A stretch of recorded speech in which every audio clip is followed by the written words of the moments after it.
Back when I used to work at the Centre for Policy Development, I spent so much time working on these great big thumping reports that made a nice thwack sound when you dropped them on a minister's desk.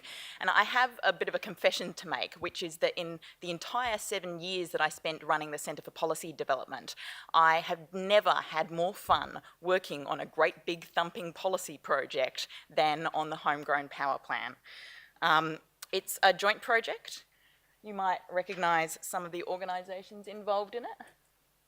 So I am pretty damn excited about the things that we could do together as Getup and as solar citizens, building campaigns on the back of this project.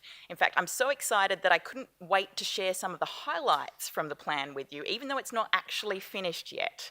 So this is still a work in progress. We're still sending sections out to reviewers, so everything's subject to their feedback, and it's also subject to your feedback. So if you have some, please come and grab me during morning tea, during lunchtime. I really want to hear your thoughts. So what's in the plan? For starters, ambition. So why 100% renewable electricity? Why go that big? Because it's possible. That's a good start, yeah. I was like, when I was a little kid, I really wanted to be an astronaut and, you know, kind of like madly followed the news out of NASA and was really inspired by the moon landing. I didn't actually get to see it. I'm not quite that old. But, you know, one of the things that's really clear is that when the United States decided to put a man on the moon, unfortunately, I wish I was that old, so it could have been a woman on the moon. Then I would have been an astronaut. No, they didn't start by aiming to fly halfway to the moon, right? They came up with a plan to go all of the way there. We figured that if we were going to look at what it took to make that renewable transition, we may as well work out how to go all the way. And the fact is that every time, as Claire O'Rourke often tells me, every time Australia sets a renewables target, we beat it. So if we beat a 100% renewable electricity target, we will be on the way to becoming that renewable exporting superpower that Steve Bygraves talked about yesterday. Everybody catch Steve's talk? Yeah, brilliant. Also, as he said, 100% doable. So there are a bunch of cities, there are a bunch of states, there are a bunch of countries around the world that have 100% targets and are well on their way to getting it. Here in Australia, we've got the ACT with our 100% target by 2025. We've got Tasmania, it had a 100% target by 2020 until the current government dropped it, but you know, it's well on the way there. We've got South Australia, which is moving incredibly fast. We have fantastic research, so research from Beyond Zero Emissions, who have been such effective flag planters on this. There's the team at the Centre for Energy and Environmental Markets at UNSW. So Jenny Rees is speaking on a panel this afternoon. I've been talking to her the whole way along as we've been working on this project, and she's currently working on a paper that sums up a whole bunch of their recent work, answering all the questions that people have on a 100% renewable grid. There's also some really influential reports by Climateworks. But one of the things about all these big fat reports is that the price of renewables has been coming down so fast that basically all of these estimates on the likely cost of 100% renewable transition turn into overestimates before the ink is dry. So really, AEMO should just be updating the modelling that it did in 2013 of a 100% renewable grid every single year. Now, that's probably not a Getup campaign, but somebody should take that one on. So in the meantime, before somebody takes on that campaign and convinces AEMO to like embrace the 100% renewable future every year, Getup and Solar Citizens have commissioned the Institute for Sustainable Futures to model the technological pathways and the economic costs of a transition to 100% renewable energy using the most up-to-date data on the renewables costs. The lead author is this guy. Now, one of Sven's claims to fame is producing scenarios for the uptake of renewables worldwide that are more accurate than the IEAs, the International Energy Agencies. Now, for those of you who follow the IEA's work closely, you'll know that's not necessarily such a hard track record to beat. All right, they're not known for their renewable energy optimism. Nevertheless, if you look at that graph up there, the work that Sven has done with a model that's owned by the German Aerospace Agency has a track record of predicting renewable energy uptake, which is that black line up there, and the red line just underneath it is the actuals, right? So that's on wind energy uptake. So unfortunately, I can't share the results of Sven's research with you until we have the feedback from reviewers on the model. I really hoped I'd be able to get a sneak preview to you now, but it's important to get the details right. What I can tell you is that falling costs means it's easier, it's cheaper, it's faster to transition stationary electricity than most people assume, that wholesale electricity costs would be similar through to around 2030, 2035, and then much lower than the kind of business as usual reference case. And of course, we all know there is no business as usual anymore. And that the additional investment in renewables is more than paid off with reduced fuel costs. Here's another reason to go 100% renewable. So Australia's national electricity market has been a bit of a battlefield where different parts of the power sector fight over who gets a bigger share of the profits to be made over screwing consumers and the planet. One of the benefits of a transition to renewables is that not only can we get cleaner air and a safer climate, but in the process of making this shift, making this transition, we can also make sure that ordinary people finally benefit from a system that was never really designed to serve their interests. And learning about the many ways that we can make this happen has been one of the real delights of working with Nikki Eisen on this project. So did everyone see Nikki talk yesterday? Yep, excellent, good. So while Sven and the team at the Institute for Sustainable Futures have been working on the modelling, Nikki and I have been working on the policy. And when I first started this project, Claire said to me, look, you know, the very first thing you need to do is go download Nikki's brain. It's a very big brain, so it's taking a while, but just in case I don't get another chance, I want to thank her for the incredible hard work and long hours she has been putting into this project so far. All right, so, yeah.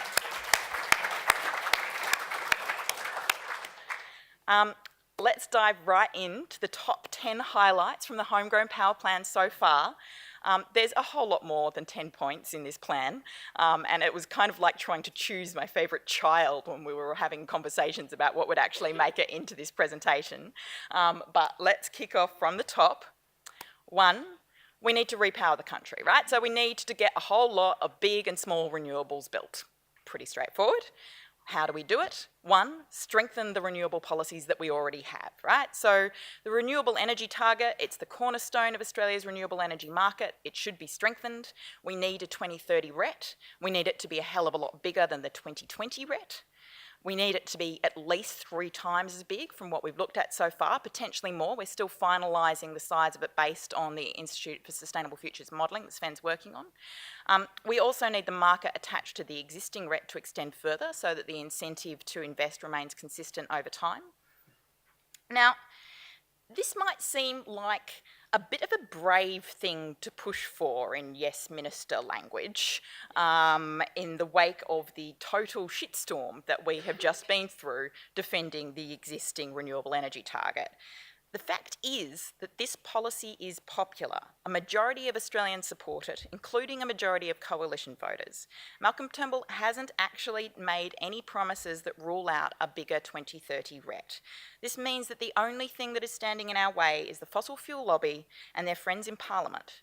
Now, that might seem like quite a big thing to be standing in our way, but a majority of voters would also like to see the ties between politicians and polluters severed. So there is a big campaign opportunity here that I'm hoping we're going to be able to get into talking about later.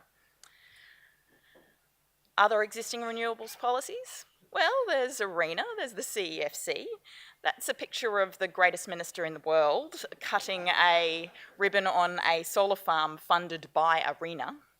Now, you probably know this, but ARENA and the CEFC both have kill bills which have not been withdrawn yet. They are still scheduled for demolition, but that could be changed. In fact, it's probably one of the easiest things that this government could do if it wanted to show that it's serious about making Australia open for green business again.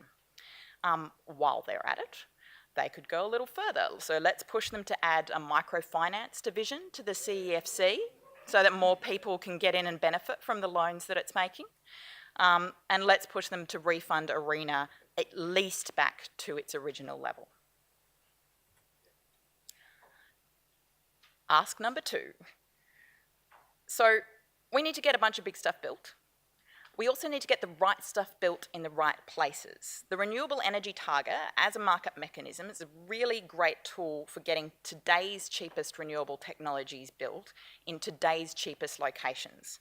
Right now, that tends to mean, things like a whole lot of wind along existing transmission lines. If we want an integrated, high-quality, 100% renewable grid, we're also going to want some complementary technologies in strategically important locations. So what we're recommending is holding a national clean energy auction, which is basically a kind of least cost way to get the stuff that's not least cost now built. So the way it would work is that you get AEMO to identify the types and the locations of renewable energy and storage that are most likely to be needed in a 100% renewable grid, based on that modelling that they're doing every year now, with more optimistic forecasts about renewables. So that might be PV with electrical storage, it might be concentrated solar thermal, it might be pumped hydro, flywheels and so on. We don't want the politicians to decide this, we want AEMO to decide it. The federal government then holds a reverse auction for renewables that meet those criteria. One of the advantages of reverse auctions, if anybody's been following the ones that the ACT has been running, they have delivered Australia's cheapest wind power so far. So they're, quite a good tool for keeping the costs low of a scheme like this. They also have the advantage of being a bit more bankable than the rent is right now, after the Abbott government's attacks on it, right? So this is about as close to politician-proof policy as you can get. So it's a particularly important thing to push for at this point in the political history of Australian renewables. Next, so we've been describing the local energy hubs as land care for clean energy, and the idea is basically to run it along similar model to land care, right? So at the moment we have just an amazing number of innovative community renewables projects sparking up all across the country, all of the stuff that Nikki was talking about yesterday. Nikki's just one person. In my head, I'm calling this the Cloning Nikki Ison project. But no, look, what we need is coordinating capacity in a whole bunch of communities across Australia to help fight their way through the inertia that exists in the existing system. Given access to funding to kickstart energy and energy efficiency projects in towns and suburbs across the country. So there's something like a local energy hub would potentially be able to support solar gardens for renters, farmer bioenergy hubs, community wind farms, low-income energy efficiency projects. Nikki's costed this, and it's an absolute bargain at an average of just $48 million in federal funding a year for 10 years. I reckon this one's a winner and we should get behind it. A really important one, clean energy access for remote Indigenous communities. The photo there is from a bushlight project. People know about bushlight? Got a couple nods, okay. So this is it was really successful project. For me, it seems like an absolute no-brainer. You've got a bunch of remote Indigenous communities where if you don't put fuel in the diesel Jenny, the lights don't go on. Diesel's expensive. It's just seems to make so much sense to give people the capacity to replace their diesel generators with solar power. Bushlight was one of the many renewable projects in Australia which has been punished for its success and defunded. I think it's extremely important that people who are, in many ways on the front lines of climate change, who are on the front lines in many cases of the fight against unsustainable fossil fuel extraction, should be first in line to benefit from a renewable future. So one potential way to make this happen is through a collaboratively designed, well-funded national remote Indigenous community clean energy program. This recommendation is deliberately a bit detail light at this stage because we've got to do a lot more consulting on it before it's finalised, but I think it's really important, so we wanted to include it in our sneak preview. Rebooting the system. I've just been having so much fun diving into the depths of electricity market reform. You have no idea. It's so exciting. Is anybody a David Roberts fan, by the way? a writer at Grist, so such a great writer. I really recommend Googling his series on electricity utility reform with slow lorises and dictics. He's got like pictures of cute animals dispersed through like really plain English explanations of how the US electricity market works, and it's very, very similar. There's some differences, but it touches on a whole lot of the things that are wrong with Australia's electricity market as well. So can I just do a quick time check how I'm travelling? Powering through, excellent, good, okay. So imagine you have $75 billion to spend over the next 10 years. What do you do with it?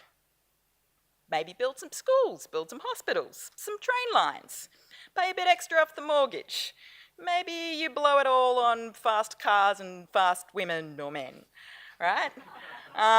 No, you wouldn't do that. You'd build some 2-circuit single voltage transmission lines. Or maybe some transposition towers. I mean, who doesn't love a transposition tower, am I right? I know there's some electrical engineers in the audience. This is a safe space, you can speak out. Somebody's waving a face back there. Yeah, all right. So if the $75 billion that Australians have collectively spent over the past decade building far more electricity network infrastructure than we needed was not driven by a deep and abiding love of high voltage transmission lines, what was it driven by? Now, for most people, yeah, that's a good start. For most people, despite the Herculean efforts of people like Jess Hill and Giles Parkinson, the answer to that question is kind of boring and complicated. And that is part of the problem, right? If there is some kind of pickpocketing technique based on spouting technical jargon until your victim, their eyes just glaze over and they don't notice their wallet being lifted, then the network companies have mastered it. The process of reform, the battles over rule changes, how much network companies should be allowed to fleece customers in the next network determination period, tends to take the form of consultants at 20 paces. And the big guys have a lot more money to spend on consultants. So there are incremental reforms underway, but we need to go further, we need to go faster. One, given the mess that the system is in now, and two, given the rapid and disruptive change on the way. You know, there have been some reforms that have been instituted in response to the AEMC's Power of Choice review, which in turn was instituted because a whole bunch of consumers were asking their politicians, why on earth are the bills going up so fast? It feels like a revolution to the insiders, but it is not going fast enough. So how do we take it all the way? When I started working at Getup, the last thing on my mind was that I would be coming up with recommendations that we should run a campaign on changing the national electricity objective, right? But a few things changed my mind. As I went around and started talking to people about why change had not happened faster, so things like why the demand management incentive scheme that the Total Environment Centre put up to the Australian Electricity Market Commission, saying, you know, we really kind of need to give these network companies an incentive to save us money instead of wasting it. They said, I'm sorry, but, we can't do it right now. When people ask for, climate safety, for carbon emissions to be taken into account when making reforms, computer says no, right? It's not in the NEO, sorry, the environment's not in the NEO. When social justice organisations, community organisations push for fairer power bills, well, price is in the NEO, but sorry, social justice, not really. Computer says no. So, given that the national electricity objective is kind of the Zen koan of the entire Byzantine constellation of institutions that run our national electricity market, we figured that we should put 100% renewable energy in the one sentence that rules them all, in the sentence that is held sacred by all those institutions. That's the existing sentence. They actually haven't failed to deliver on the existing sentence, because I'm pretty sure that overspending on unnecessary network infrastructure is not efficient and that prices have not been kept low. But, you know, even though they failed to deliver on the existing sentence, I think we need to spell it out for them in really small words, and we need to actually make that sentence line up with where we know that we're going. So we need to put 100% renewable energy in there. And if you do that, that potentially, at a stroke of the pen, actually changes a whole lot of fundamental things about the way the entire ecosystem of electricity institutions works. Another way to do that is to give consumers a real seat at the table, right? So the Homegrown Power Plan is a federally focused document, and obviously, you know, like a whole lot of the battles over tariff reforms, they're taking place at a state-by-state level. We really need to make sure that people are not locked out of decisions that affect them, whether by bullying or incumbents or by the sheer complexity of the system. And the system could be about to get even more complex as distributed energy takes off, right? So this is an idea that we took from Rob Murray-Leach at the Energy Efficiency Council, and also a series of papers commissioned by Uniting Care. Because it's a little bit hard for the federal government to intervene in state level tariff setting, the idea is to have a national process where you have like deliberative kind of process with citizens' juries getting briefed by experts, actually determining like a fair benchmark tariff that then becomes the model that all the states can draw on, and all the states can be named and shamed for not meeting. Right? So it's a complex process, this process of tariff reform. That's one way you could make it fair.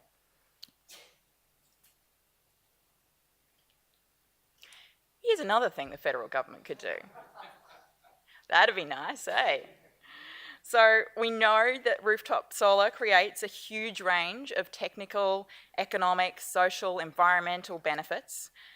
Most energy industry dinosaurs don't really value these benefits that much. They keep saying that our solar electricity is only worth 5 cents a kilowatt. We know better. If we pull off the electricity market transformation that we're talking about here, to deliver 100% renewable energy, the value of all of those other benefits, all of the stuff that's on top of the wholesale electricity price, would be automatically included in the price that every solar citizen receives. In the meantime, that hasn't happened yet, right? So we need the federal government to step in and get a fair feed-in tariff up that is harmonised across all states and territories. Now, this section of the report was a little bit of a surprise to me. I was like, okay, I'm starting a Renewables Campaigner at Getup, doing the Homegrown Power Plan. It's all going to be about renewables policies. And I started going out and speaking to people in the renewable energy industry, in regulatory bodies. And one of the most popular ideas, one of the most popular ideas was actually a plan to get coal-fired power phased out. Now, why is a plan for closing coal-fired power stations part of a renewable energy plan? Right now, renewables are being held back by, renewables are being held back by unfair competition from coal-fired power stations. They get direct subsidies in the form of cheap water and coal and other government handouts, and they get indirect subsidies in the form of unpriced pollution and health impacts. Now, along with the market uncertainty that was created by the Abbott government attacks on the RET, this is another thing that is really holding the renewable energy target from working as it should. At this point, Australia's power sector is like an overgrown tree. We really need to prune out the dead wood for the new shoots to grow. We've got some plans for doing this. We've got some plans for doing this. I'm not going to get into the details now because we're a little bit short on time, but does anybody want to guess who said this?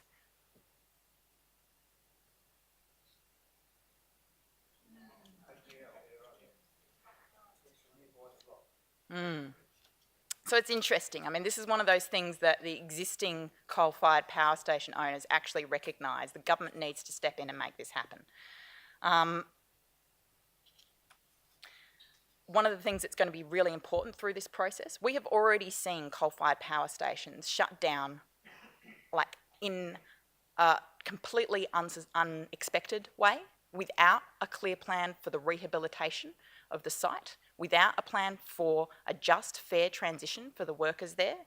I think that we can hold ourselves to a higher standards. Now, we know that coal companies quite often cry about jobs when they really mean profits. You know, they really should have seen this coming. They don't really deserve our help, but workers and their communities do. So we need governments to guarantee that workers will have access to meaningful retraining options, that community-driven economic renewable plans will be in place and ready to roll out as the coal-fired power plants shut down. Basically, a managed and orderly transition is going to be a whole lot fairer for these communities than the kind of shock treatment that you get when you just let the market take care of it. We've got a few ideas about this, but I really encourage everyone to go to the Just Transitions workshop, which Amanda Carl is going to be speaking at later on today.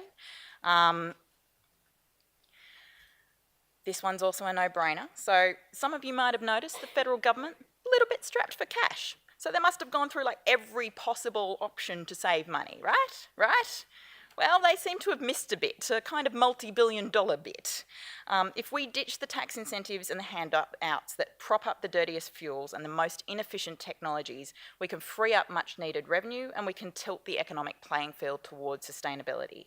The diesel fuel tax credit is a really good place to start.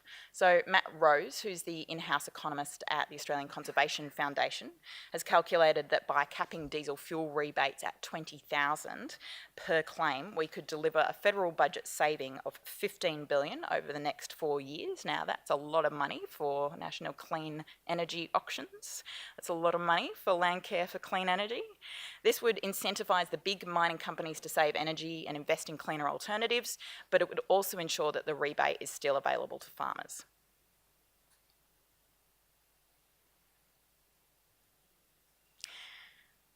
Can anyone guess what this means? Yes. Awesome. So this one, like the need for a rapid rollout of programs to support energy efficiency, there's actually a whole bunch of recommendations rolled into one, but the cleanest energy of all is the energy that we don't need to use in the first place. The reason that we've got this under removing the roadblocks is that energy efficiency is the key to an affordable transition. So Australia is appallingly inefficient in the way we use energy. Getting to a 100% renewable future will be much harder than it needs to be if we go on wasting energy like we do today. But there's good news that comes with this. The positive flip side of the appalling amount of energy that we waste in this country is that there are so many cost-effective opportunities to save money and save energy at the same time. So Australia has a national energy productivity plan. Who knew? Similar to the fact that we now have a National Clean Air Act, this is one of those things that's been promised and slated for a long time and then was released with very little fanfare, probably because it wasn't actually that exciting in its substance. So we now have a plan to increase Australia's energy productivity, which is a joint federal-state plan, by 40% by 2030. I'm a bit curious about where they got this 40% figure from. There's a bunch of groups around. There's a Business Alliance to Save Energy that's been calling for doubling Australia's energy productivity by 2030.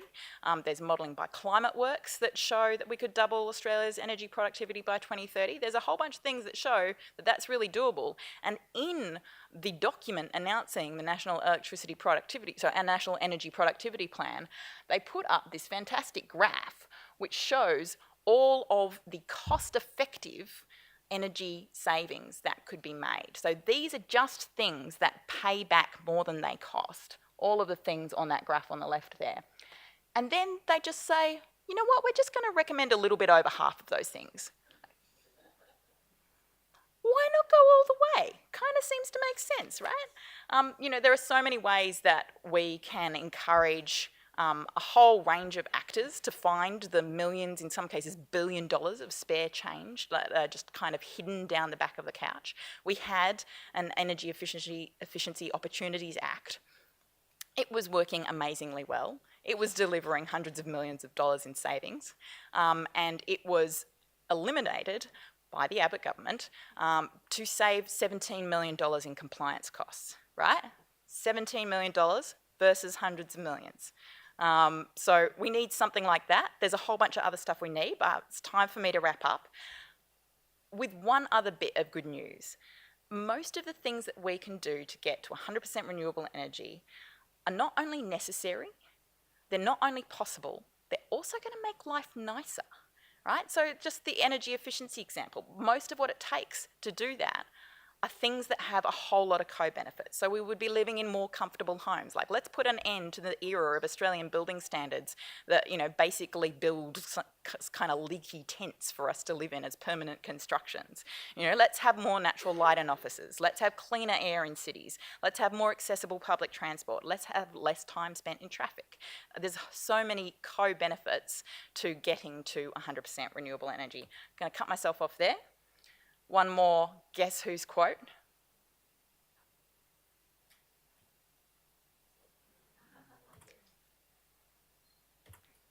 Now it's over to us. Please come and ask me questions in morning tea and during lunchtime, and I will try and answer them on the panel this afternoon. Cheers.